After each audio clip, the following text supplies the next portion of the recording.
সময় পাহাড়ের মাঝখানে গড়ে ওঠা এক অদ্ভুত গ্রামে মায়া ও রাহুল নামে এক ভাই বোন থাকত। তারা সম্প্রদায়ের প্রত্যেকের প্রতি তাদের দৃঢ় বন্ধন এবং দয়ার জন্য পরিচিত ছিল। মায়া বড় বোন পরিশ্রমী এবং যত্নশীল ছিল। তিনি সর্বদা তার ছোট ভাই রাহুলকে খুঁজতেন, যিনি শক্তি এবং কৌতূহলে পূর্ণ ছিলেন।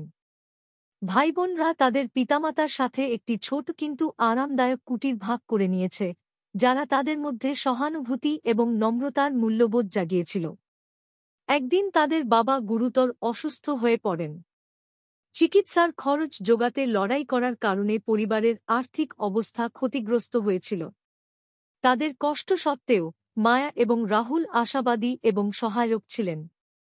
মায়া অতিরিক্ত দায়িত্ব নিয়েছিল, কাছাকাছি খেতে অতিরিক্ত ঘণ্টা কাজ করেছিল, যখন রাহুল বাড়ির চারপাশে সাহায্য করেছিল এবং তাদের অসুস্থ বাবার যত্ন করেছিল। একদিন সন্ধ্যায় মায়া যখন সারাদিন কাজ করে বাড়ি ফিরল, তখন সে দেখতে পেল রাহুল একটা বইয়ে মগ্ন।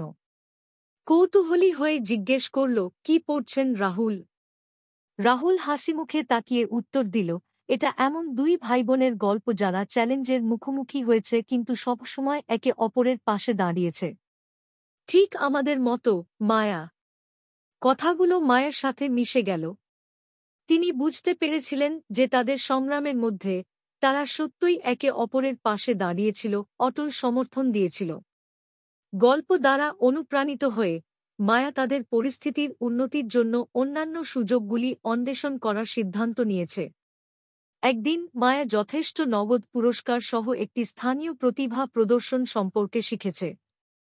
রাহুলের অনুপ্রেরণার সাথে তিনি তার গানের দক্ষতা প্রদর্শন করার সিদ্ধান্ত নেন। মায়ের কণ্ঠস্বর সুন্দর ছিল, কিন্তু মঞ্চের ভয় সবসময় তাকে আটকে রেখেছিল। তা সত্ত্বেও তার পরিবারকে সাহায্য করার আকাঙ্ক্ষায় উদ্বুদ্ধ হয়ে সে অংশগ্রহণ করার সাহস যোগায়।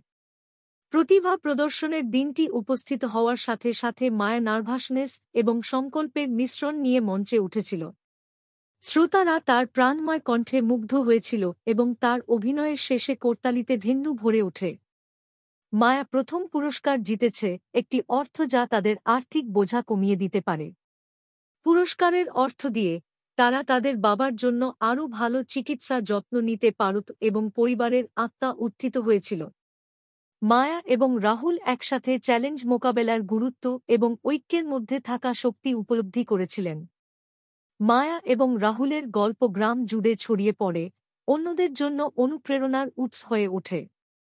ভাইবোনের যাত্রা সবাইকে শিখিয়েছে যে স্থিতিস্থাপকতা, ভালোবাসা এবং সহযোগিতা এমনকি কঠিনতম সময়েও অতিক্রম করতে পারে।